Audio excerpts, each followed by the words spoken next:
Hello and welcome to Domestic Violence in the Birth Care Professional. So happy that you can join us. My name is Michelle and I work at Safe House of Seminole, which is Seminole County, Florida's certified domestic violence center.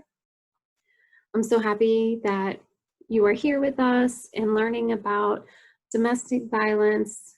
I believe this is the best way for us to understand and reach out and help those who are living with abuse in their homes, in their relationships. Before we get started, I would like for you to take a moment, prepare yourself and your space, gather whatever you need. This is about 2 hours of training. You will have a break in the middle. But if you need any snacks, drink, I've shut the door to my dog so her snoring doesn't interrupt us. And this is also a moment for you um, to think about how this might impact you yourself as we talk about this tonight. Domestic violence is a heavy topic. It can sit on our shoulders. It can weigh heavy on our hearts, especially if we've ever experienced or witnessed this violence. And so if at any time as I'm talking that you notice something's not feeling right inside, it's okay to step out, mute this, and take care of yourself. Sometimes you think, well, I've healed from this, I'll be okay. And you'll start to listen, and there are parts where I do get real, and that can trigger something. And I'm not here to cause harm, I'm here to educate.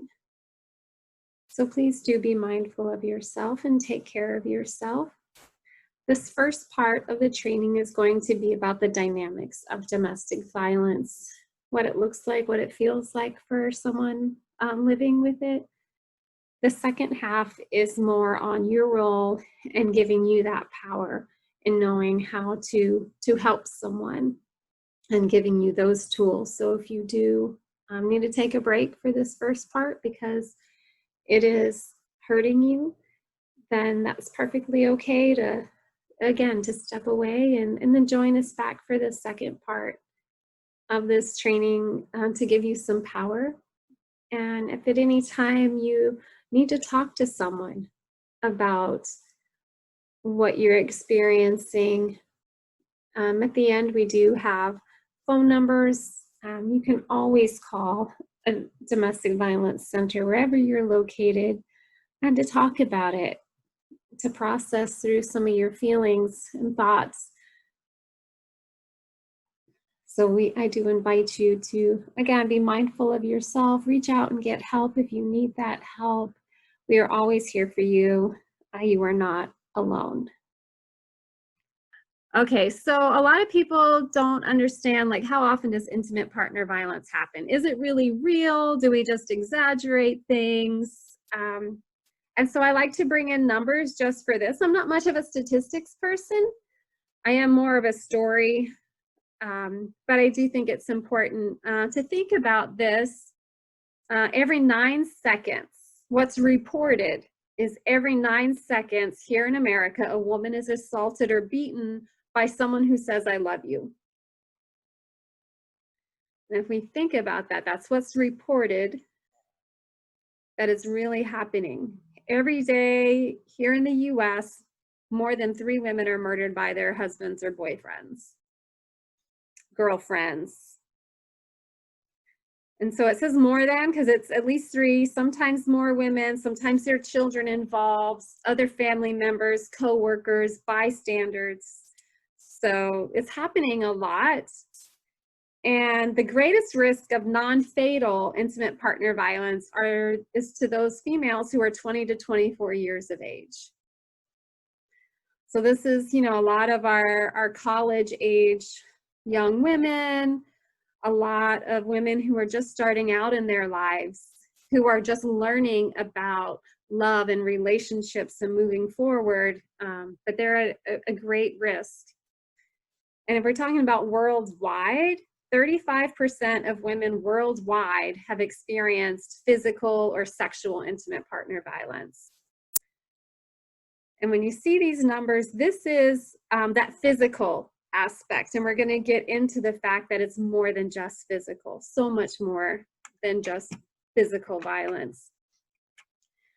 And so is anybody surprised by these numbers? Does it hit you in a way? Just kind of heartbreaking to me when you put it just like that. And of course, again, this is what's reported and how much of it goes unreported. And this focus here was on females as birth care workers. That is our big focus. Kiki said it's not surprising, but it makes me sad. Yeah, thank you for that. Yeah, definitely. It just hard to think about. And when we think, it does happen to males, even though that was female focused, it does happen to males. It happens to young. It's not an old married people's problem. I've worked with middle school students who are going through abusive relationships. You know, it happens with same-sex partners. It doesn't matter how much money you make, what color skin, what culture, what religion, anything. It's intimate partner violence does not discriminate. It is all across the board. And it's really important that we do open our eyes to that, because a lot of times if we have this educated, you know, well-off family coming in, and we automatically think, well, it can't be happening to them. And we kind of turned a blind eye to what really could be happening. It happens to educated people. I've worked with nurses who are like, I'm so ashamed. I've been trained in this. I should have known better. And they feel that heavy weight of shame. And it's, again, it's not their fault. You know, no one deserves it. No one asked for it. And no one is to blame if it's happening to them. And so we have to let go of the shame on the victim. And it should be, the shame and the blame should be on the perpetrator. But a lot of times the victims, or we call them survivors, feel that weight because they feel like it shouldn't happen to me, or I should have known better. There must be something wrong with me, because we think we're in this protective bubble. So it is really important that we open our eyes to see how many that it does happen to. And now, a lot of times we hear like domestic violence, and we think that that's what it is. And you'll hear me say intimate partner violence. Is it the same? Kind of, sort of. Intimate partner violence is a form of domestic violence. Domestic violence, this is our the legal definition in the Florida statutes, and it's pretty much the same all over, where it is these physical offenses that happen by one family or household member to another. And so it could be child to parent violence. It could be sibling to sibling. It could be if your uncle lives with you and there's an altercation. As long as it's a family or household member, you know, that we're living together, that can be domestic. But we use intimate partner violence because we know that this doesn't only happen to married couples, that it can happen to dating couples. It happens to the young, like we said, as well as the old. And so intimate partner violence is kind of narrowing that focus to include anybody who is in a relationship with somebody else. And we also do more than just those physical aspects. There are some places in the world that are starting to put emotional abuse in their definition, for their legal definition. But it's harder to prove in court. So people aren't on the legal side jumping to put this in because it's harder to prove. But we in the fields use this intimate partner violence, and we broaden that so it's not just the physical, it's verbal, emotional, psychological, spiritual, sexual, financial. There's so many layers of abuse that can happen beyond what you can see. And it's not about anger management. It's not about someone who's having drug and alcohol issues, right? It's about power and control. You are mine. Now, finances and stress, substance use, that can all intensify the abuse, but it's not the cause of. It is about power and control. You are mine. And all my behavior, everything that I do is to make sure you understand who has the power in this relationship, that you are mine. I am in control. So even the good behaviors can reinforce that. And so I'm going to go through, there are lots of power and control wheels out there. And we use these to kind of break down some of these behaviors to make it easier to understand, but these are just a part of what can be used in a relationship. The first power and control wheel was done in the 80s, and it's the Duluth model, but it was very heteronormative. So it was the male abuser and the female victim. This one's a little more gender neutral, although it does have using children. And of course, not every relationship is going to have using children. So everybody's going to be a little different, but this can break it down a little bit. So when I talk about behaviors, because that's what it is, this is where people will start going, oh yeah. And so I'm just going to walk through a couple of these little wedges in here to see if it starts to bring the picture alive a little more.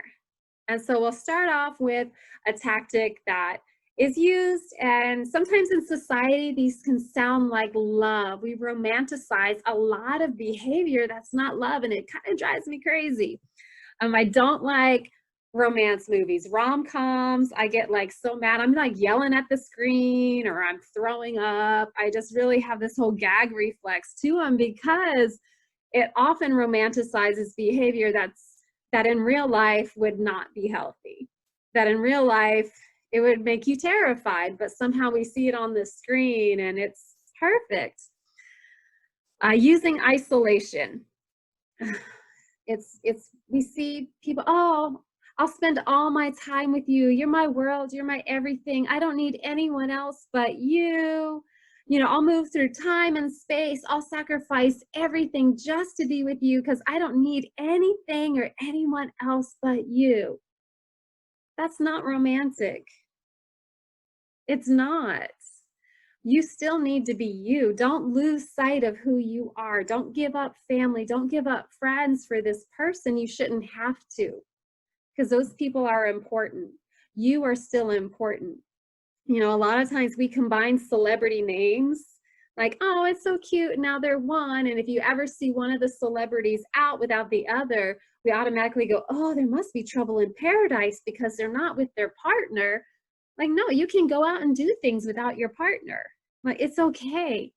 Or the whole you complete me thing drives me crazy, right? I'm a whole and complete person on my own. You might compliment me, right? And we work well together as a partnership, but I'm still a whole and complete person on my own.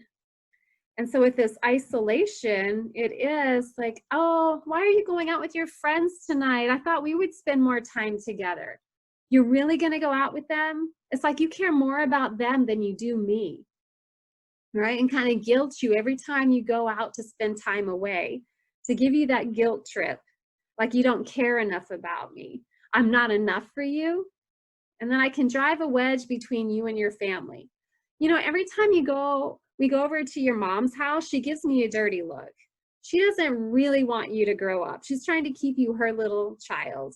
But I love you for who you are, right? And so I'm going to drive this wedge between you and your friends, you and your family, so you can only rely on me. Like, I'm the one that you need. And then later down the road, it can get extreme to where, no, you can't go out with them, right? And really deny you that right to go out and connect with them. And so it can get really severe, but it usually starts off little and can, oh, I love you so much. I want to spend all my time with you. Why do you want to go out with them? to get more drastic. But then later, when you have no one in your life, and I can go, oh my gosh, I can't believe I stick around. I don't even know why I am still here with you. You think anybody else is going to put up with your crap?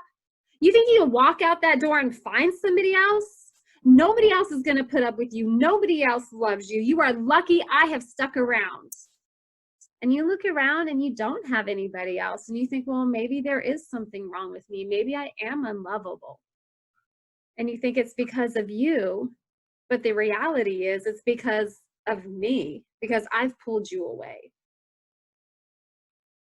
But when you're all alone and you think, I don't want to be all alone, who else cares about me? At least this person says they love me. And that's when sometimes even my good behaviors is going to reinforce that.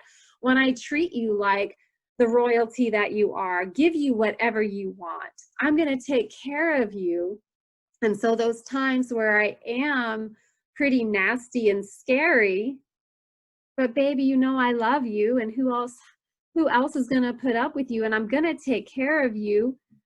And it's hard to balance, like, okay, today was a bad day, but look at how much they do. They show me they love me all the time by giving me these things, taking care of me. It's only sometimes that they get out of control, so at least they love me. So even the good behavior is used to kind of hold you in there. And then there's that emotional abuse. How many of you grew up going, sticks and stones can break my bones, but words will never hurt me? But the reality is, do words hurt? Yeah, words have power, like a lot of power. And especially words we tell ourselves, that negative self-talk. Oh my goodness, we have to be so careful with that, don't we? We all have insecurities. We all have self-doubts. We all make mistakes. And I am up there, right there. I'm not perfect. And sometimes I have that negative self-talk where I'm going to start putting myself down, pointing out my mistakes, or I look in the mirror and there's those things I don't like. And in a healthy relationship, your partner's going to know those and hold you safe still. In an abusive relationship, your mistakes, your self-doubts, your insecurities, those become weapons. And, you know, to give you an example, I'll put myself out there, make myself vulnerable. This year I turned 49. So that means next year is a big 50. And that's really hard on me. I hang out with teenagers a lot of my day. I do prevention work. So I teach teens on how to have healthy relationships. So I'm hanging out with teens all day. And I'm kind of feeling a little young, listening to their music. I know all their little, you know, cultural references. But in the morning, when I get out of the shower and that awesome bathroom lighting that we have just kind of really points out all those little wrinkles and stuff that maybe we're not as happy with. So my thing is, you know, it's really hard for me, these signs of aging. So to give a little example of how easy it is to kind of shift, because a lot of us are like, I know who I am, I love myself, nobody can put me down. There are those little things. So I was having a hard day at work one day and I didn't want to come home and I didn't want to bring it home with me. And usually I can listen to music and kind of like jam out on my way home and get rid of all the negativity, but I knew this day was going to be more than that. So I went home, on my way home, stopped at the mall for some retail therapy because, you know, shopping makes everything better. So I was walking along and usually those people in the kiosk, I can go like, no, thank you, and keep walking. Remember this day I'm feeling like just sad and overwhelmed. And there was this young guy with an accent at this kiosk. And he's like, miss, please. And I was like, no. He's like, please, I just want to see your eyes. And I was like, okay. With his little accent talking to me. I was like, okay. And he starts describing all the colors of my eyes. And I was like, okay, this is what I needed. Like, it felt really good. But then he says, oh, but it's such a shame what's framing your eyes. So he brought me up and then crashed me way down, right? And then he says, hold still. And he starts putting this stuff around my eyes. And I was like, oh my gosh, what's he doing? And he's fanning to dry it off. And then he holds up a mirror And oh my goodness, it was amazing because all my wrinkles were gone. And I just heard like an angel choir singing because this was really just, I was so excited. And then he tells me how much it's going to cost. And I was like, oh no, honey, I've got teenagers in my house and that's more money than I spend on food in a month. Like, I can't do that. And he's like, okay, well, you got to spend more on your face because you wear your face every day. So you got to spend more on your face than you do on your shoes or your bags. I said, well, I get my shoes and my bags from Target. So that's not a whole lot of money. He's like, okay, well, here, let me knock it down. And I'm still like, no, I can't afford it. That's too much. And then he asked me what I do for a living. And I love to talk about that, right? And so I tell him, he's like, oh, you deserve this. Why, yes, I do, but it doesn't mean I can afford it. And then he shows me on his little computer cash register, the price is in red now. And he's like, look, I'm going to lose money on this, but I want you to have it. And in my head, I'm going, no, don't do it. But somehow my hand is handing him my credit card. So boom, I pay for this and I grab it. And now I'm walking out of the mall because I definitely have no more money, but I'm feeling good. And I'm a friendly person anyway. So as I pass people by, I'm like, hi, have a good day. And I'm just like happy. And people are looking at me weirder than usual. And I'm thinking, what's the deal? Because I should be pretty flawless right now. But I get in my car and I do my rearview mirror just to look again. But when I look, my wrinkles are back and I'm sparkling like a Twilight vampire, right? I've got all this stuff on and I'm like, what the heck just happened? So I get out my little jar and I read it.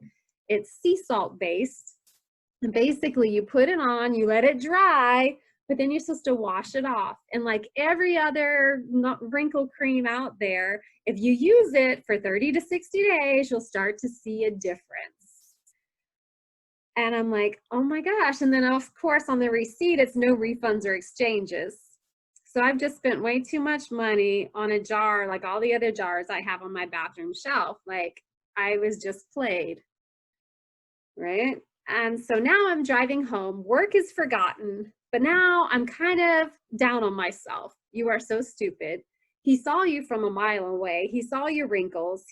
So you're this old lady and he just scammed you and you just wasted all that money. What is wrong with you? You should have known better. Why did you do that? So I'm driving home really hard on myself. And I, get in the garage, open the door, and my husband's right there. And he's like, hey, babe, what'd you get? Luckily I'm married to an amazing man. It could have been totally different. It could have been, what did you get? How much money did you spend on that? Are you really that selfish where you would just go and blow that money on what? On your face? Like it matters? Did you ever stop and think how hard we work for that money? And now you're going to go blow it on your face like anybody else cares. You only think about yourself. Am I going to be like, hey, don't talk to me like that? That's not nice. It's kind of what I was already telling myself. And if my partner is voicing it, that's going to hit home. Right? I was stupid. I was selfish. Why did I even bother with this? Why does it matter? So that emotional abuse based on truth, on what I already believe to be true, is going to sink home. I'm going to be less likely to stick up for myself. It's going to be made real. And when that happens more and more, it's that violence to your soul, to the core of who you are. And so someone who does have good, healthy self-esteem can be knocked down. And so we have to be mindful of that and not just look at people like, okay, emotional abuse, what's the big deal? If I feel like I'm worthless and I'm nothing and nobody else is going to love me and I keep making all of these mistakes, there's something wrong with me. By the time the physical abuse happens, it's just another layer, right? I'm already down emotionally, spiritually. And then I feel like it's all my fault. If I wouldn't screw up, this never would have happened. Instead of thinking, on that part of we all make mistakes, but we don't deserve to be abused. If that is your partner's behavior to you, their behavior is out of line. Yes, my husband could have been upset, right? He had, perfectly good reason to be upset, but it doesn't give him the right to treat me like that. And that's the difference. You can be angry without tearing me down. And that moment could have led easily to financial abuse, right? I can't be trusted with credit cards. I'm so bad with money. Now I can't have any access to money. And so without access to money now, when it gets really bad, I can't just get money and leave, because I'll be leaving with nothing, and it's hard to start over with nothing. But that could have been that moment where financial abuse started. And it would have made sense. I can't be trusted. I went and did that, spent way too much money just like that. I didn't stop and think, didn't stop and ask. So I can't be trusted with money. So it seems justified. But there are ways to handle that without losing complete access or control to money. And so it's always like your fault, you make me. You think I want to do this? You think I want to be like this? You think I want to treat you this way? I try to love you. I try to be good to you. And then you keep screwing up. If you would just listen, this never would happen, right? It's your fault. You make me. What is wrong with you?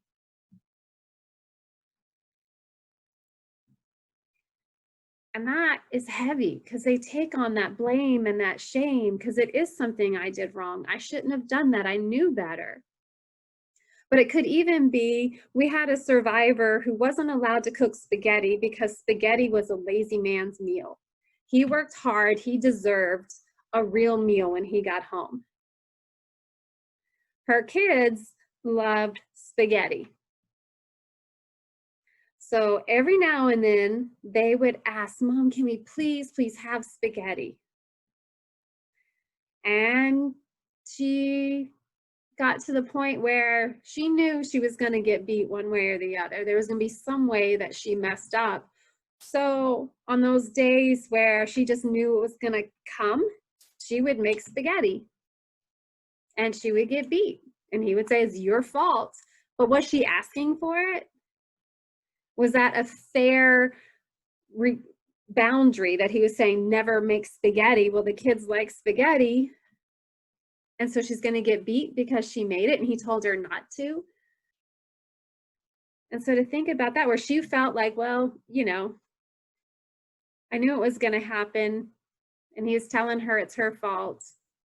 And sometimes when I tell that story, and I'll tell it, where she made spaghetti and she got beat, is it her fault? And there'll be people that will like, yeah, well, she shouldn't have made spaghetti. And it's like, okay, that's not a reasonable request though. And it's not an appropriate response. He can be upset without beating her or telling her she's a bad wife and mother. And it's understanding that difference there. Sometimes kids are used against you. We had a young male, he was 9, and his job was to spy on his mom and report to dad every day. Where did mom go? Who did she talk to? And this kid had to report. And if mom spoke to somebody, if the son felt that mom spent too much time even looking at a person or something, then he actually even took part in the abuse to mom when dad would punish mom for making a wrong choice or spending too much time with something. The son would yell at the mom.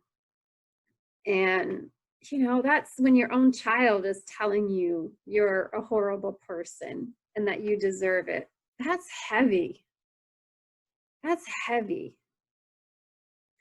Or just threatening, if you leave me, if you don't do what I want, then I'm going to take the kids away and you're never going to see them again. So there's a lot, and I've only just touched on some of the things that can be going on with the intimidation. There was this woman, she was never beaten. but she knew what her husband was capable of. He would give her a to-do list, and next to that to-do list on the table every morning, he would put a bullet. Now, he never said or threatened her with a weapon. And so there wasn't anything that law enforcement could do because it wasn't a threat with a weapon. He just put a bullet on the table next to the to-do list. He never said words, if you don't do what I want, I'm going to shoot you. It was just a simple list and a bullet. But do we know what that meant? Yeah. Was she terrified? Yes. She knew what he was capable of. And so abuse can happen in many different ways and forms, and it is all about who has that power and control. And living with that is overwhelming. And so it's not, you know, it really is to keep in mind that it's not just the physical, that there is so much more. And it is heartbreaking. You know, most of my examples are going to be, especially tonight as we're talking about it happening to females, is going to be our female survivors. I do have a lot of experience with male survivors as well. Breaks your heart no matter who's being harmed. Nobody deserves it at all. With COVID, oh my goodness, things have definitely changed. At first, we didn't have as many calls, but we knew we were just waiting for it to just drop because we knew that it was still happening. And now people were trapped at home with their abusive partners and had no one who could see what was happening to them, no way to reach out and get help. We have people who call us, but they're afraid to come into shelter because of communal living. Most of the cases that we see right now are extreme. We've seen a lot more violence, physical violence, close to being fatal violence. And so most of the cases right now of people actually seeking help, it's really scary. And that's increased a lot over these past few months. And COVID has increased that isolation where people can't get help. If I'm not going to work every day, then my abuser doesn't have to hit me in places that won't show. Because many times abusers have a control enough to not hit you where it's going to show.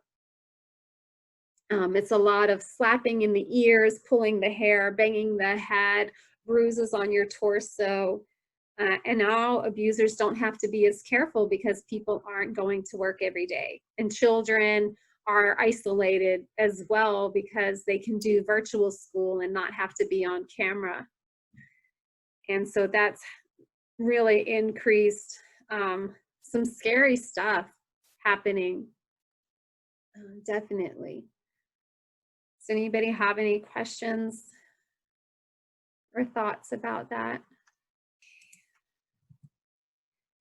And, you know, we used to call something a cycle of violence, where there was this honeymoon phase and then this tension and then an incident and then back to honeymoon phase. You know, I'm sorry, I love you, everything's going to get better, I promise to change. But not everybody gets that cycle. Not everybody gets that honeymoon stage at all. So there's no set pattern where you can follow sometimes. For many survivors, it is walking on eggshells all the time, never knowing, you know, when their partner walks through the door, what's their mood going to be like? What's going to happen? Something that I did yesterday that they were okay with, today they're not going to be okay with. The rules are always changing. And so we call it more like a campaign of violence. And again, the violence can be that emotional abuse, the financial abuse that is just violence in another way, a violence in the core of who we are. A lot of times people go, well, is this abuse? Is that abuse? And it's hard sometimes to like pinpoint like what is abuse. especially when abusers also want to play the victim. Well, they do this to me. And so we have this whole ICE, intent, context, and effect, that we kind of use a little bit to look at these behaviors, to see if it's abusive or if it's a survival technique. And so we'll talk about that. So what's the intent of the behavior? What's the goal of this behavior? What's the context? What's the bigger story? What's going on? And then what's the effect? Who's more afraid? Who loses power because of this behavior? And to give you some idea, working with a survivor, she had left, right? So she's left, she's in her new place, and now she comes and she's just freaking out in hysterics. Just almost, you can't even get her to have a conversation. You finally find out she received a box in the mail, and it was everything she left behind at her ex's house. Now, on the surface, you're like, okay, your ex sent you your stuff back. Like, that's your stuff you left behind. Aren't you happy to have it? Like, what's the big deal? But then you get that bigger picture. Well, he wasn't supposed to know where I lived. And everything in the box was wrapped in obituaries. And he always said, if you leave me, I'm going to hunt you down and I'm going to kill you. And so now this box being sent takes on a whole different light. And you can see like the message behind. It wasn't, oh, he's so sweet, he's sending you your things back. It was a threat. And we know this based on the context of it and how she was made to feel. And as we go along to start thinking, and that's why, and some behaviors can be abusive, and the same behavior can also be a survival method. And so if we take some of these examples we have here, like pressure for sex can be a way for someone to abuse, like submit to me, tell me you love me, this hot makeup sex. I just got done beating you, but now I want this makeup sex, and you have to prove that you love me, and I'm seeking your forgiveness, and you're too afraid to say no. So now I have power over you. But if you look at it from the survivor's side, the survivor might encourage sex to diffuse a situation, to calm the abuser down, to get on their good side. And so it can be used as a tool in both ways. Or if the abuser is going through your mail, looking at your text messages, it's an invasion of privacy. Are they trying to find information to use against you, to accuse you of things? Or the survivor might go through mails and text to look for hidden bank accounts and to make sure bills are being paid, because abusers will destroy someone's credit a lot of times. Check to see if a partner's taken out new life insurance policy, bought a weapon, right? So I could be going through it not to find ammunition against you, but to protect myself. An abuser can take money out of their partner's wallet and take control of all the money as that form of economic abuse. But a survivor might get money and sneak money and take money away, to have money set aside so they can leave, to make sure their partner doesn't have enough money to buy alcohol, drugs. And so sometimes, that's why if someone says, is this behavior abusive, we need that bigger picture to see. Because a lot of times abusers will come and say, oh, my partner is doing this and this and this. And if you just see one side of it, you might think, okay, the other person's being abusive. But then if you understand where they're coming from, what's the context, what's the intent, it can give you a bigger picture on what's happening. And we know it's impacting the children that are in the household. Looking at it, it happens to so many of our children. They say at least 3 million children witness violence in their home each year. A lot of times parents will say, oh, my kids never saw it. We always made sure that the kids didn't see it. But children witness in different ways. They can see it, they can hear it, they can see the after effects the next day when things are broken, when one of their parents has bruises, if their parents are too sore to help them out. And they get it. They know what's going on. And it's hard for them to learn. It impacts every aspect, their physical development, as their mental development, you know, how well they do at school, socialization. So it is impacting them. And so we do have to be mindful of what's going on with those little ones. And then we'll speak a little bit on pregnancy and then we'll take a break. You guys are troopers. So with pregnancy, so again, numbers tell a part of the story, but not the whole story, because everybody who is surveyed is not going to feel comfortable or safe enough to disclose what's really going on. But, and that's why like 4%, that doesn't seem like that big of a deal. But if we look bigger, so 4% of women with newborns report physical abuse by a partner. But it increases to 32% if they're asked about physical violence or sexual abuse in the past year. So maybe not right this moment, right? It's not going on, but in the past year, 32% say that there's been some form of physical or sexual abuse. And then again, we talked about how it's more than just that physical or sexual. And we're all going to have different definitions of what is physical abuse. Is grabbing my arm, is slapping me physical abuse? Some people think no. And so what's your definition even of physical violence? For some people, they think it's got to be more severe than just a slap, a punch, grabbing your arm, pushing you down. They don't see that as that bad. And so when we're asking someone, sometimes we have to make sure, and we'll talk about this too after the break, we have to make sure that we're having the same definition and we're understanding. Something else that we do know, that physical abuse during pregnancy, you know, is dangerous to the mom and to the infant. Miscarriages, stillbirth, low birth weight, preterm deliveries, and that's just a piece of what's going on, you know, the stress that it can cause mom. And that gets transferred, you know, to the baby who's developing. We had a mom come to us last week. Law enforcement was called out. Her boyfriend been arrested a handful of times for domestic violence. This time he was strangling her. She blacked out and she's 6 months pregnant.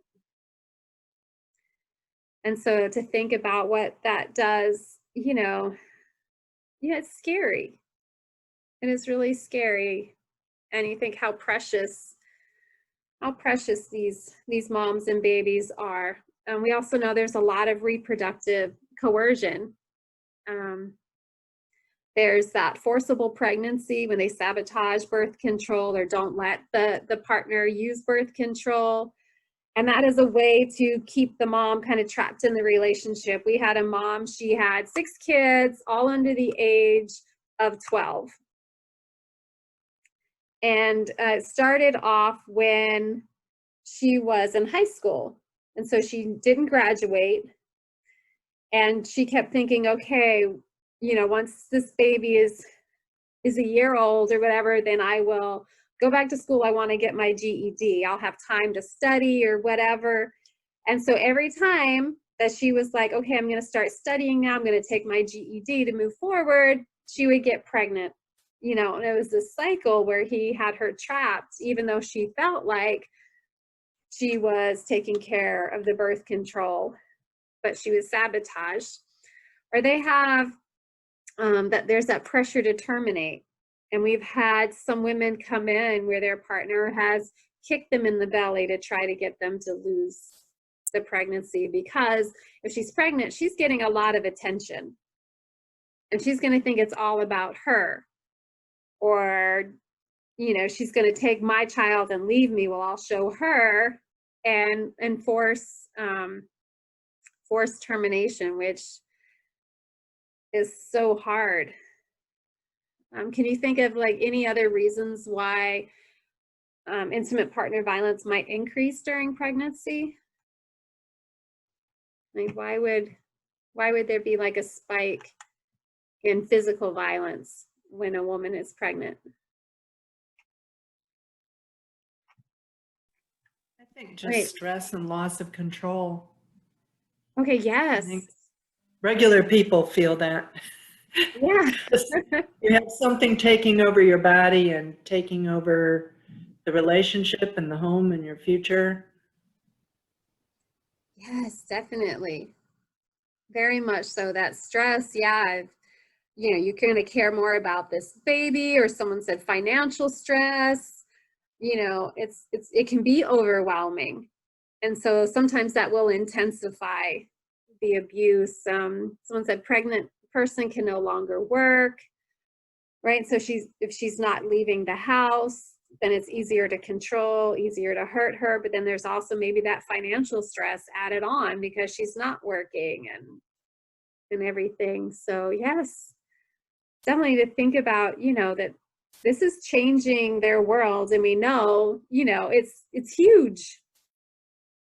Okay, yeah, Maggie said the partner's no longer the center of attention. Now the baby's going to take that place. Yeah, and it's got to be all about me. Okay, Linda said weight gain. Yeah, her body is changing.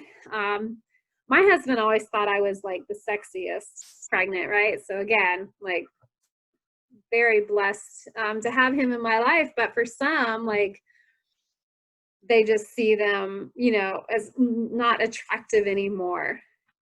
Right. And so that can lead to an issue, or maybe because they can't have sex, that they can't, maybe she doesn't want to navigate that as that behavior to kind of calm him down or diffuse him. And so if she doesn't have that tool to use because he doesn't find her attractive now, then she's lost a tool to de-escalate that. Okay, if a parent's put on bed rest due to health issues, that can anger the abuser for sure. So there's a lot changing in the house. And it's really important because there are a lot of women who, when they're pregnant and they see this baby as a way to heal the family. And that's what, in their mind, and we all have these dreams, right? Of we're holding this baby, it's going to just complete our family. It's going to make everything better. We'll have somebody else to love. It's just going to pull us together as parents. It's like magical. But the reality is, and something that we have to explain to these women, is they are in more danger now. And now it's not only them, but it's this baby that's completely reliant on her, that this baby is at risk as well. And so she does have a heavy choice, and not to guilt her. And we have to be careful, and we'll talk a little bit about that, but just to help educate her of the risk involved and the options that she has. Because often they're all, we're hoping. And that's what a baby brings, is a lot of hope and magic. And of course, that's their dream as well. And it can be hard to shatter that. Can you hear this video? She always wanted a baby, and at 40 years old, Jessica Garza was about to get her wish. Being pregnant after 40, it's so hard enough to get pregnant. Jessica was pregnant and excited. Growing inside of her was her unborn girl. All I know is that the week prior to the 2 beatings, I went and I had a sonogram, and my baby was fine. Jessica was 3 months pregnant, but that didn't stop her abusive husband. He would be on top of me. He would squeeze me. He would know the pressure points. He would know how, so I couldn't breathe. The attacks were violent. During her next doctor's visit came the horrifying news. I was going to hear the heartbeat for the first time, and she says, "You can't hear it." Jessica had a miscarriage. She went home without her baby and back into the hands of a violent abuser. I was so ashamed. How could I stay with a man that I lost my baby? How could I stay with him? Domestic violence is complicated, and many women like Jessica stay. One of the dynamics of domestic violence is it's all about power and control. The Centers for Disease Control estimates 350,000 women abused every year are pregnant at the time of the violence. Some never make it out alive. So more women are killed by an intimate partner and die during pregnancy than any other cause of death during pregnancy. Jessica wanted to mourn the death of her baby. Her ex wouldn't let her. It took another year, but she finally got up the strength to walk out. And my baby girl gave me the courage. And because I couldn't mourn her, that's the day. March 12th, 2012, that's the day that I left. I left and I never looked back. She also gave herself permission to say her daughter's name. And I yelled it out. Her name's Mercy L. And I could never say her name because I was so ashamed as a mother. How could I let someone treat me that way and hit me and abuse me and then still stay? Jessica had to learn to forgive herself through counseling and prayer. And after years of abuse, Jessica is finally free. Rebecca Lopez, Channel 8 News.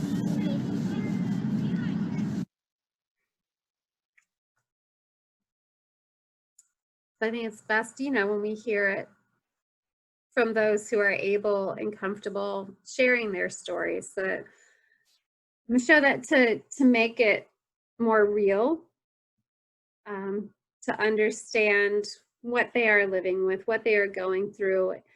And, she talks a little bit about why she stayed and how hard it was for her to leave and to heal and to forgive herself. And so, for so many, it's hard for us to think about why would anybody stay? Like, why would you stay with someone who's treating you that way? And we have to kind of shift our way of thinking. And it's not why are they staying, but what are your barriers to leaving? And I see it in my mind like hurdles. I don't know if anyone here ever ran track or had to jump over hurdles. Not an easy thing to do. And, we have to get over the mindset of if they just open that door and walk out, all their problems are going to be solved, because that's not the case. Number one, opening the door to step out is a huge risk. Most fatalities happen when someone is in that process of leaving or right after they left. So opening that door to step out can be putting their lives at risk. And so we have to think about safety planning. We have to acknowledge that it's dangerous to leave. But then once they go out the door, they have all these hurdles in front of them. And it can be overwhelming. Number one, money. We talked about that financial abuse. If I don't have money, how am I supposed to get a new apartment, feed my kids, have transportation, right? Most of the survivors that come to us don't have their own transportation, so they have to rely on the bus system, and public transportation is not fun. They don't have money for first and last month's rent. They don't know how they're going to support their kids if they have children. They are all alone because they've been pulled away from family and friends. Some of them have pets they don't want to leave behind. There could be religious reasons if they are married and their religion doesn't believe in divorce, or they have talked to their faith-based leader and their faith-based leader is trying to get them to do marriage counseling without understanding the situation. And we have some who, if you're deaf or hard of hearing, you belong to a very tight-knit community. And we work with a survivor. She came to us from Texas, and she was afraid to connect with any deaf people in the area because they are such a tight-knit community, even across the country, that if she reached out and connected to a group that was local, she was afraid that her abusive partner was going to find out in Texas. And so if you're part of a tight-knit community, whether you're part of the LGBTQ+ community, which again can be a very tight-knit community, if everybody loves my abuser, are they going to believe me?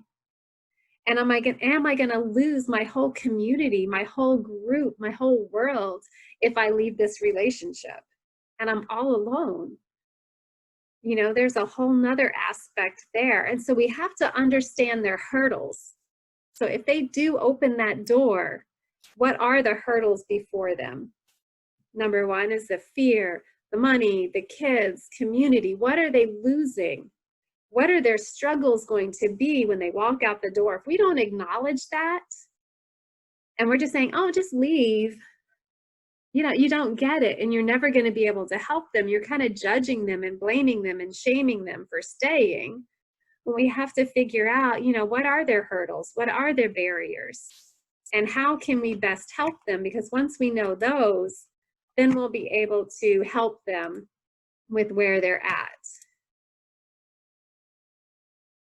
Okay, yeah. Yeah, thank you. Let's see. Yeah, it's scarier. Yeah, leaving can be scarier. That fear of the unknown. We had a woman, she called us once a week, different nights, whenever she felt safe enough to reach out and call to talk to us. But she said, it's not bad enough for me to leave yet. When it gets bad enough for me to risk my life, when I am in fear that he's going to kill me, then I'll risk leaving. Because if I leave, I know he's going to kill me. And we have to respect that. They know their story. They know what's going on.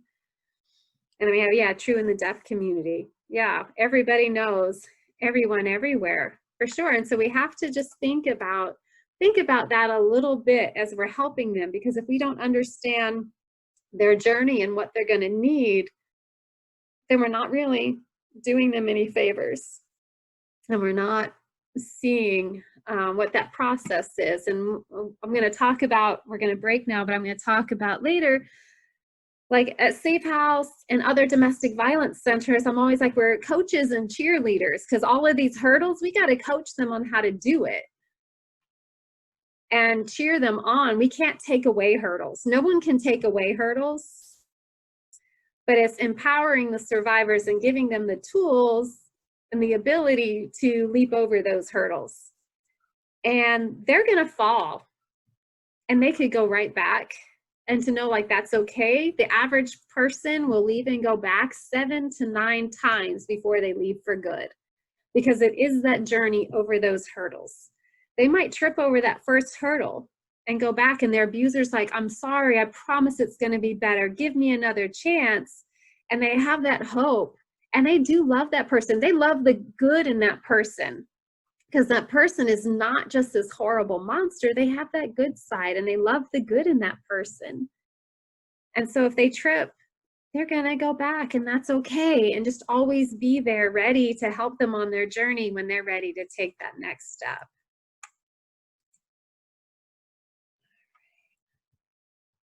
And then the kids are still, if you have children involved, they're kind of used as a pawn in the game. And like in this case, we've got the female as the survivor and the abuser is the male. And again, the situation can be female-female. It can be the female abuser and the male survivor. But this is, we got our heteronormative example here, where mom comes to shelter with the kids. The kids have had to leave everything behind. And they can be angry, sad, afraid, guilty, feeling like it's their fault. They're confused. A lot of them are so mad at mom when they come in because they've had to leave everything behind and they don't understand it and they're frustrated. And if dad does have that ability to communicate with them or visitation, and he's like, oh, tell mom I'm going to change. I want us to be a family again. I want you back home. You know, it's mom's fault. And, you know, he's going to be this amazing person if mom would just come back home. And so, and again, they can be spying on mom or whatever. And the kids are kind of in the middle and just used. And it's a struggle for the survivor. You know, when the children are angry at the survivor and frustrated at the survivor and saying it's the survivor's fault. And sometimes they do go back because it's that, well, the kids will be happier. And so we do have to understand that too. All right, so we're gonna take, wow, the time goes fast. We could just take a 5-minute break if that's good. If you come back a little bit later, I understand, but get up, stretch, go to the bathroom, grab another snack, but shake it a little bit, get ready, because the next part is giving you some power. All right, we can get started. So as we get started and get ready, I'm just gonna lead us in a little stretch. If you would like to participate, if you don't, that's fine. I just want you, if you're comfortable, to just stretch upward for some hopes and some dreams, and grab and pull those down closer to you, and get these hopes and dreams and pull them close. And then reach forward and reach side to get these allies and these support systems that are all around us, and bring them close to you. And reach down to the ground to get rooted and find what grounds you and helps you continue on this mission. And reach behind you to your past, to your history, to those things that helped you grow and to be you and stronger. And then give yourself a big hug and appreciate all that you do, all that you are. And think some kind words to yourself, because you are awesome and you are amazing and you have strength. Just take a deep breath as we move forward.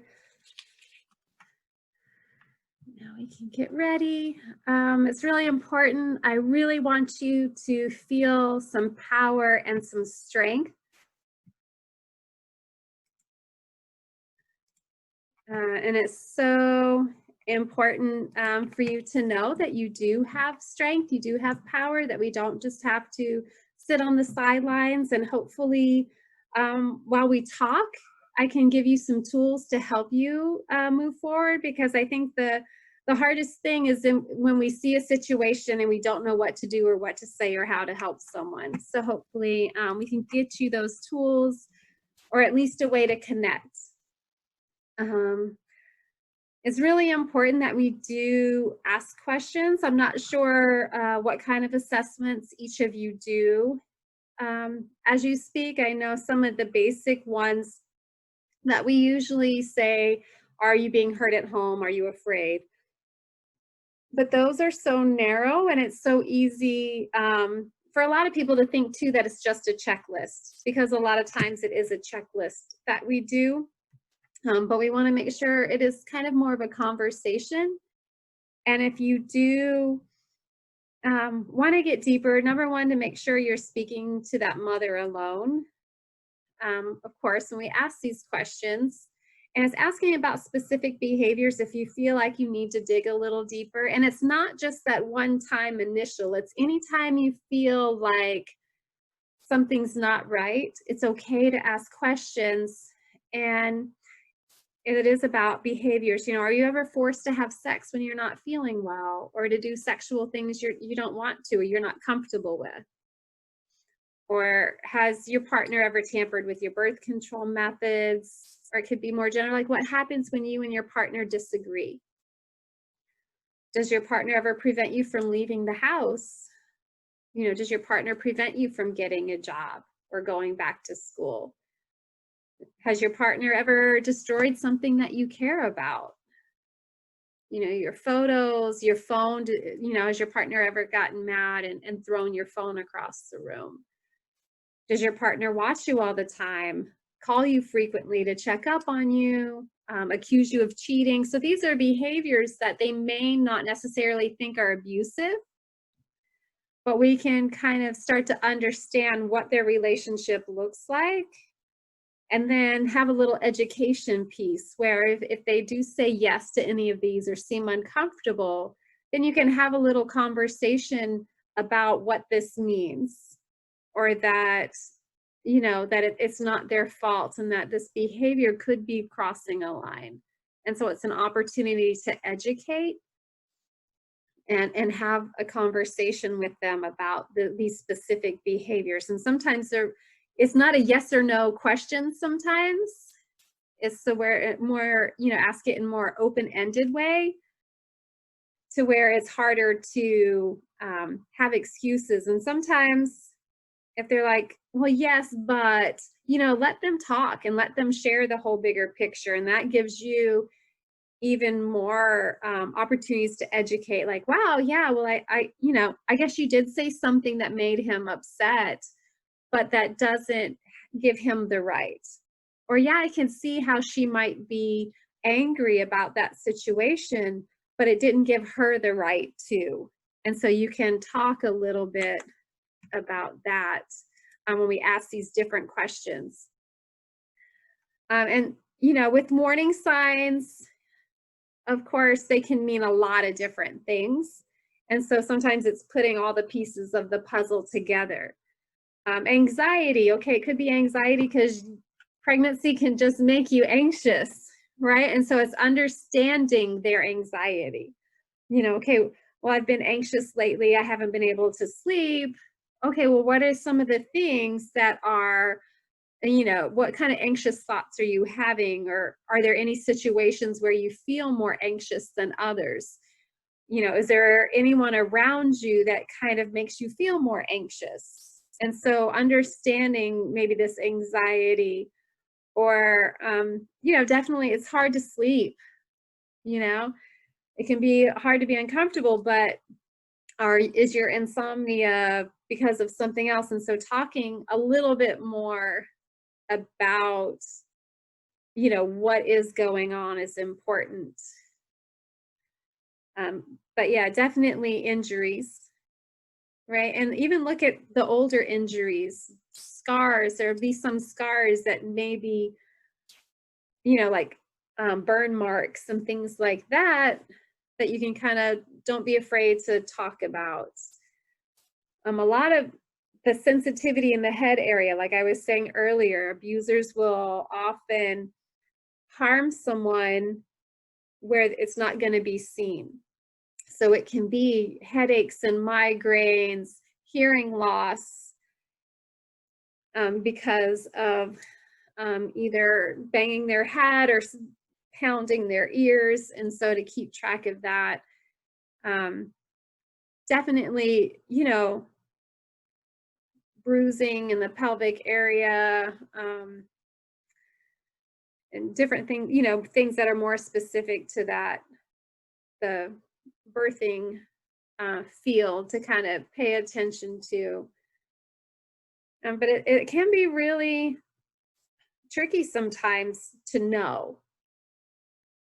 And that's when we have our intuition, and we, it's okay to pay attention to that. If something doesn't feel right, don't just try to discount it or make excuses, or just say, okay, now you're just kind of reading into it, or it's not really there. A lot of it is just paying attention, to what you're feeling. And a lot of it does go along with how they are with their partner. How are their interactions? Really speaks loudly. A lot of times the partner will be reluctant to leave her side, because if I leave, then she's going to be more able to speak up and say something's wrong. Or if she's always looking at her partner to make sure she's allowed to answer or talk. We see that a lot.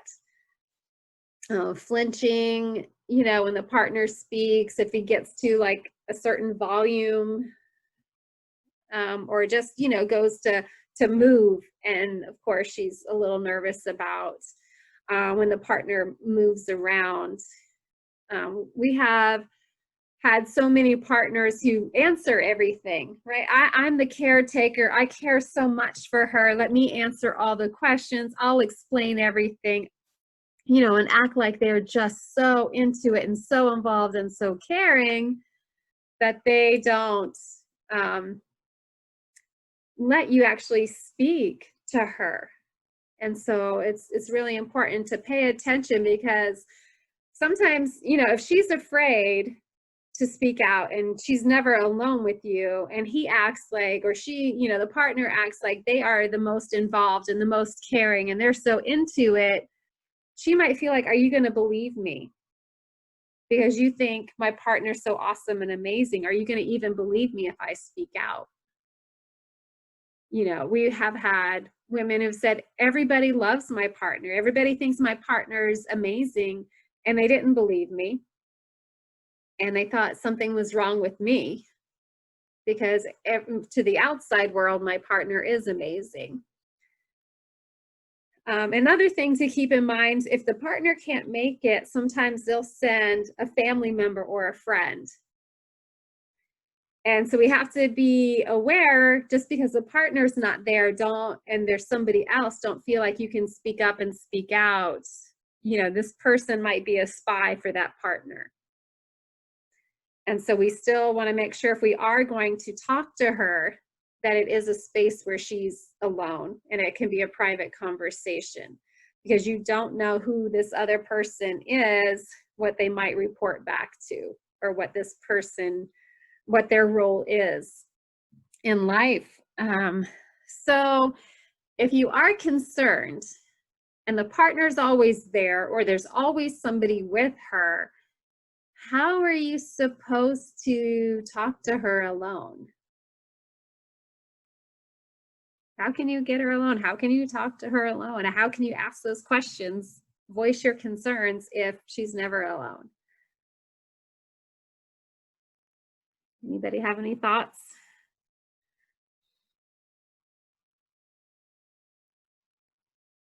Let's see, get a chat. Oops.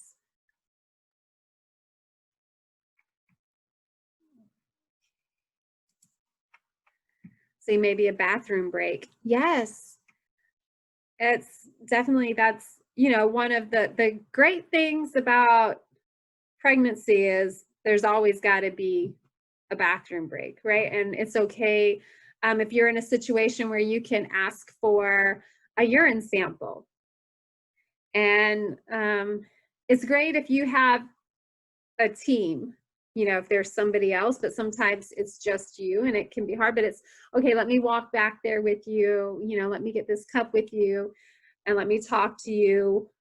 Or if you can alert somebody else on your team to be back there, and you can be with who's ever in the room with you, the partner or the other family member, and you've got them. And if somebody else on your team can say, hey, you know, we're worried about you, and voice a concern. And so that's a great thing, is if there is that chance, that bathroom break can be a great way, because we want to make sure we don't raise any suspicions.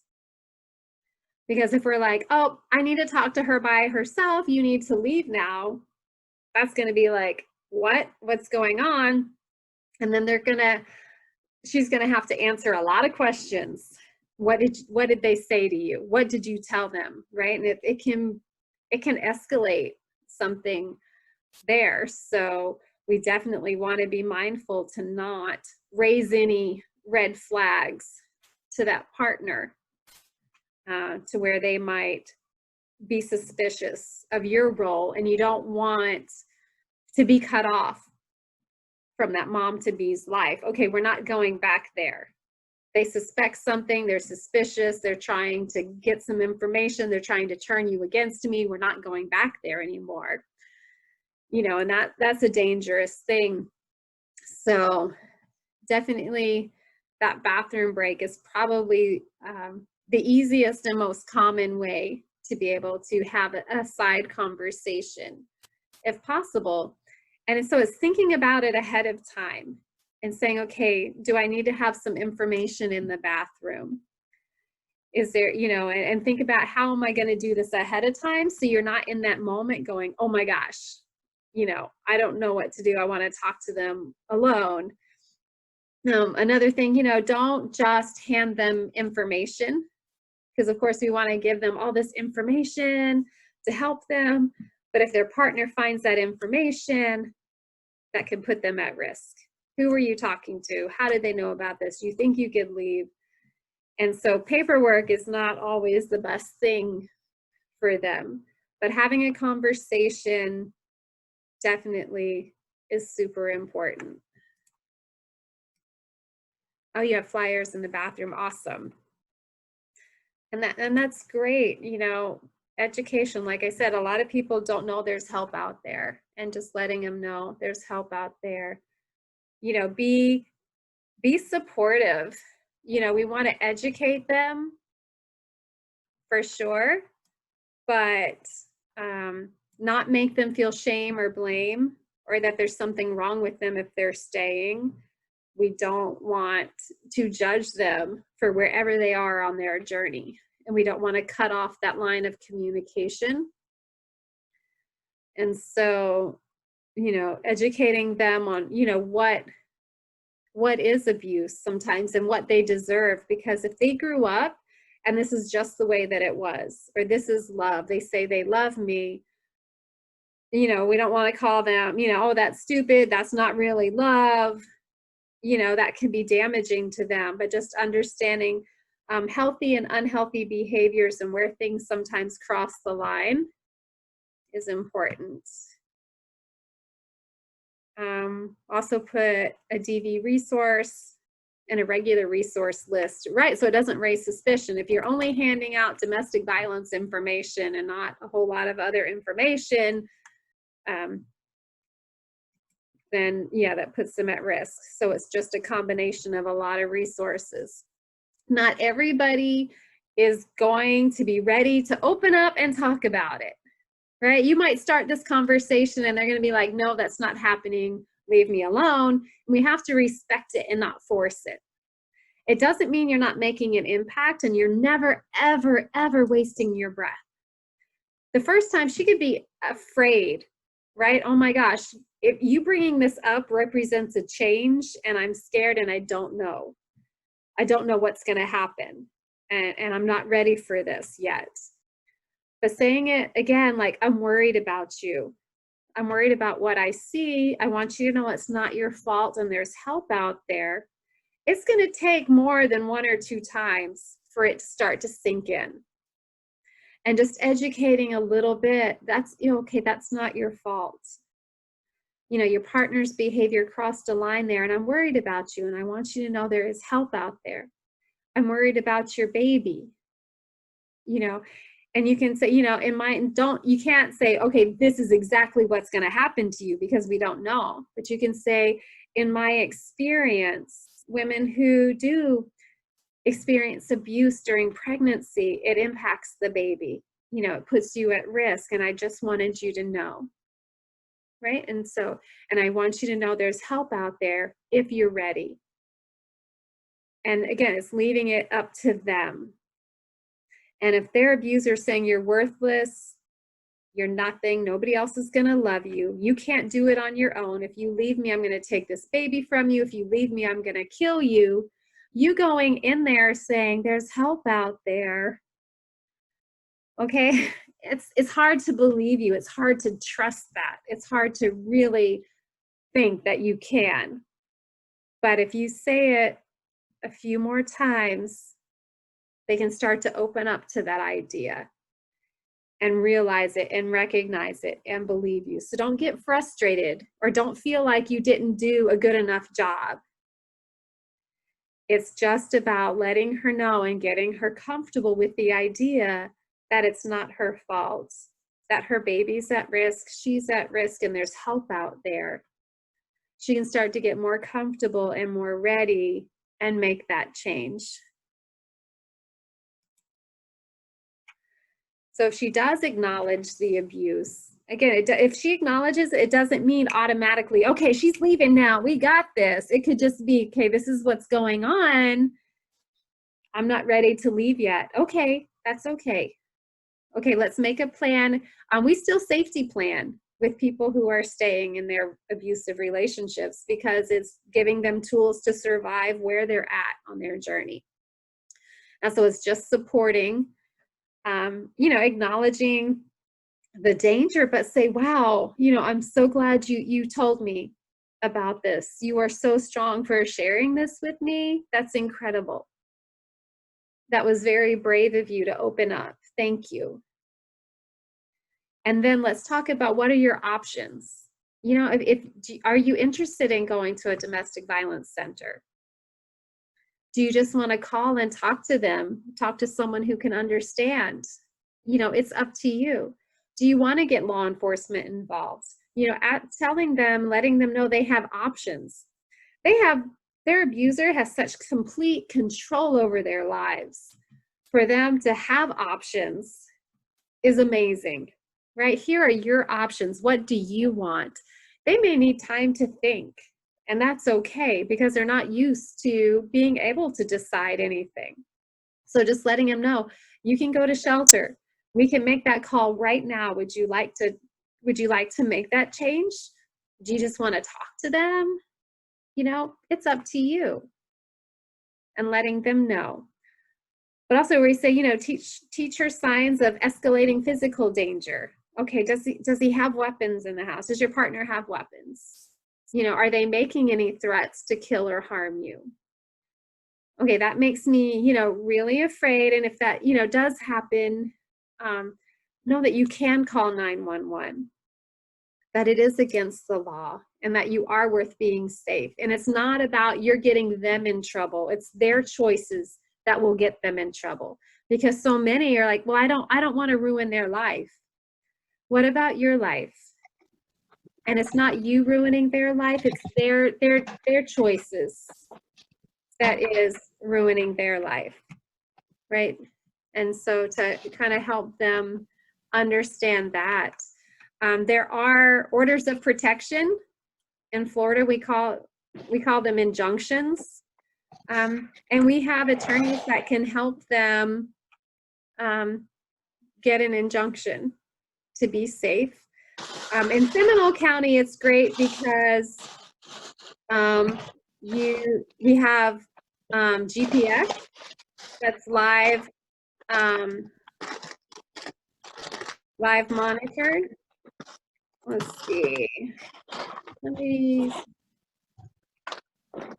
I'm not on mute. I can't. There we go. And so just to let them know what their options are and what's out there to kind of help them. We have a program, it's called Invest, and it's to help understand the risk. Are you at high risk for a fatality? And it's not always easy to judge, but some of the more high risk behaviors that we say, you know, I'm really concerned about your safety.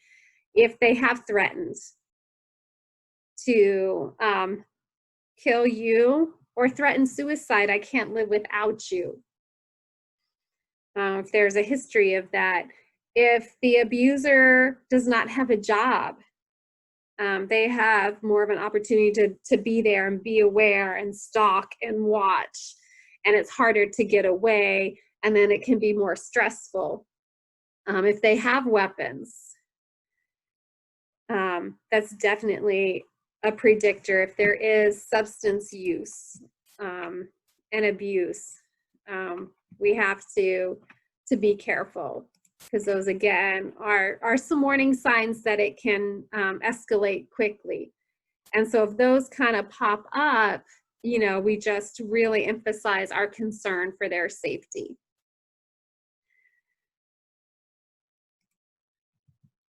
And so with the safety plan, everybody's safety plan is going to be a little different because our lives are different.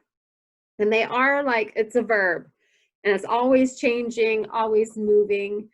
The first thing that we do, let's assess those risks. The risks from the abuser, you know, are there weapons?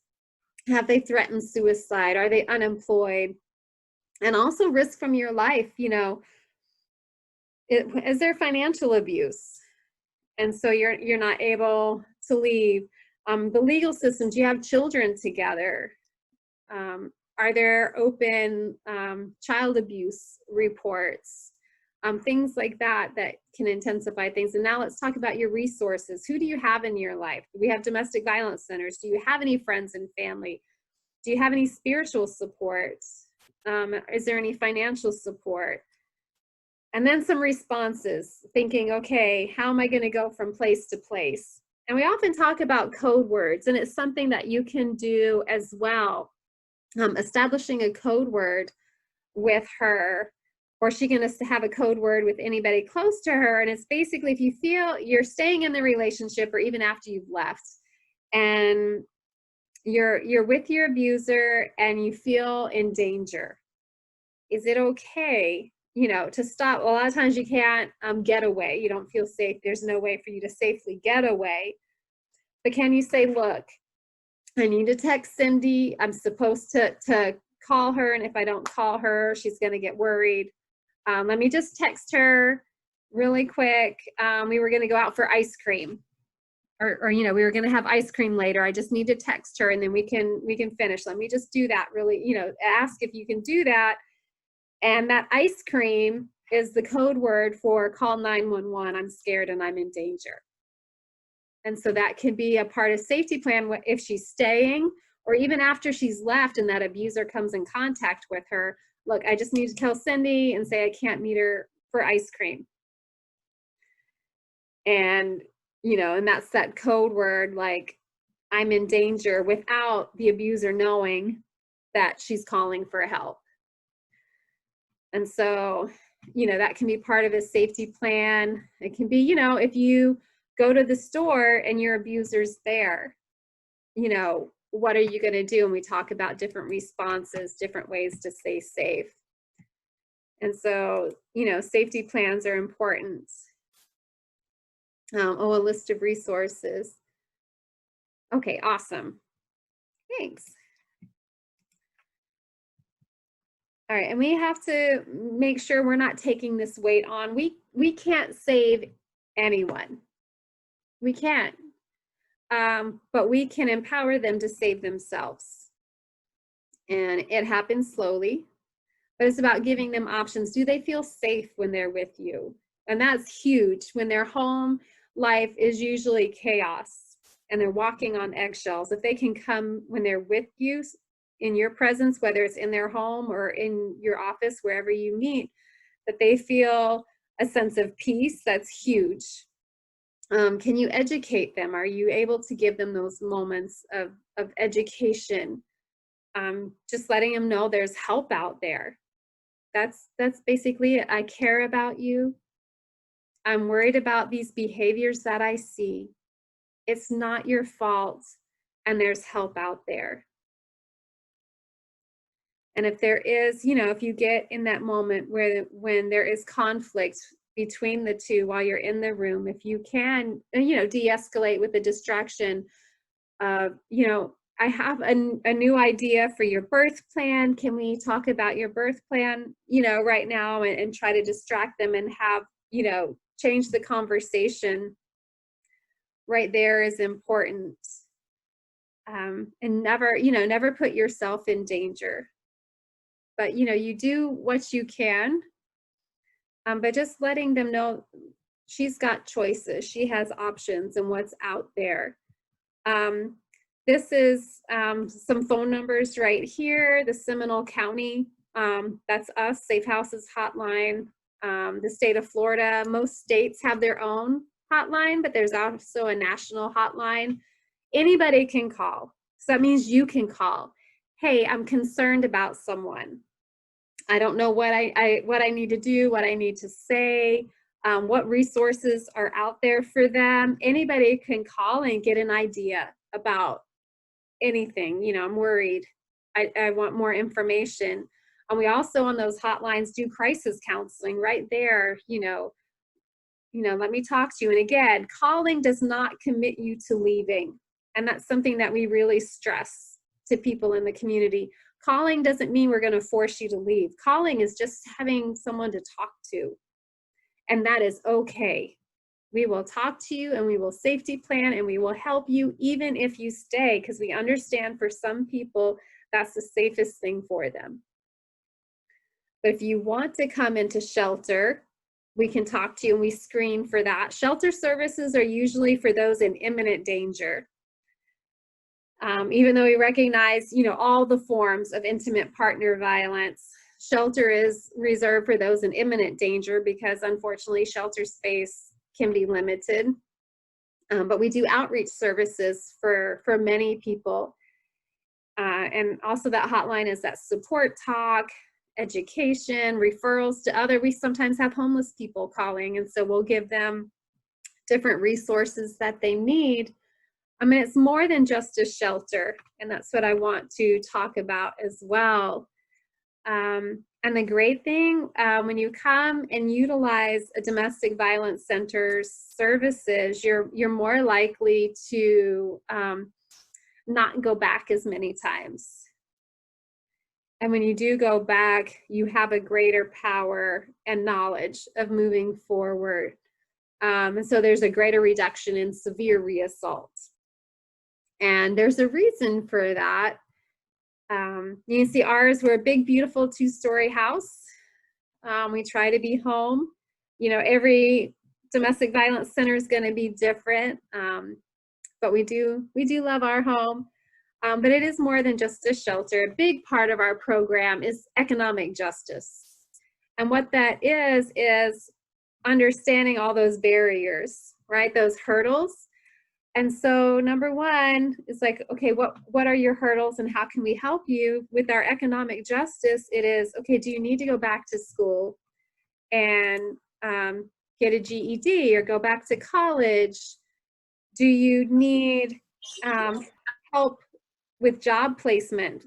Have you ever held a job before? So let's build a resume based on what skills you have. So let's talk about your skills. Even though you've never been employed, we all still have amazing skills.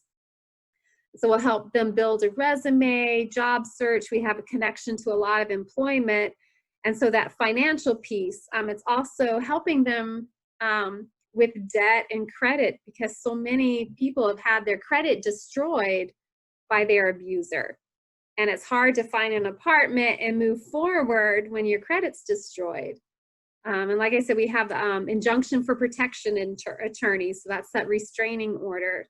We have support groups, food, clothing, toiletries, toys for kids, that connection to affordable housing, affordable childcare. We do prevention education, community trainings. And so it's more than just shelter, and it's important for people to know that, because sometimes they think, well, shelter, like, well, then what? You know, and it's hard for, you know, because they don't know that we can help them with navigating those hurdles. And so letting them know that that help out there is more than just a shelter. And even if they don't come into shelter, through outreach, it's these same programs. And so they have those same opportunities, even through outreach. So does anybody have any questions about that? All right, always take care of yourself, that you are important. Yeah, economic justice, right? Because it is, you know, justice is so important. Yeah, so some websites definitely have a little safety feature. So if they're looking on a website for information, they can click off and it doesn't track the history. Or they can text. A lot of places now, if I can't make a phone call, I can text, which is great. And you'll see one thing with ours, I'm going to go back to our number. You'll see it's not a 1-800 number. We do have a 1-800 number, but we use our area code phone number because you can put that number in and you can put it under Pizza Hut and it doesn't look suspicious. So if her number is, you know, if someone puts our number in their phone because they can't take home a flyer, because that might put them at risk. And we have, you know, nice little ones that can go into a purse, but they can't bring this home, but they can type in that phone number on their phone under some random, you know, Susie's hair salon, and it's not going to be picked up on their phone. So they can't always bring home paper, but if they can put the phone number in under something else, there are ways. I'm gonna play this. I love this video. It was spoken word done at a Grammys a couple years ago. Powerful testimony. And then my email's here, and I'll put that back up after this video. I do want to share this video with you.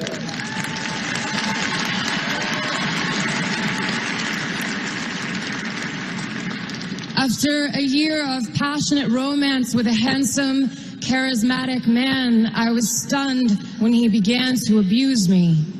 I believed he was lashing out because he was in pain and needed help.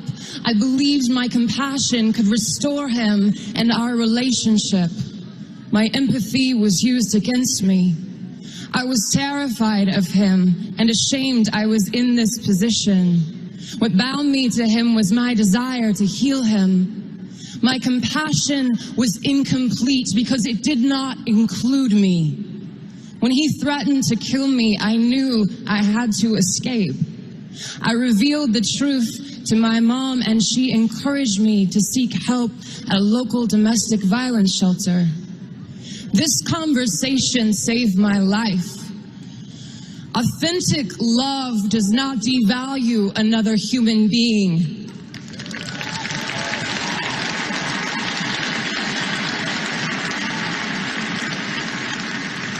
Authentic love does not silence, shame, or abuse. If you are in a relationship with someone who does not honor and respect you, I want you to know that you are worthy of love. Please reach out for help. Your voice will save you. Let it extend into the night. Let it part the darkness. Let it set you free to know who you truly are. Valuable, beautiful, loved.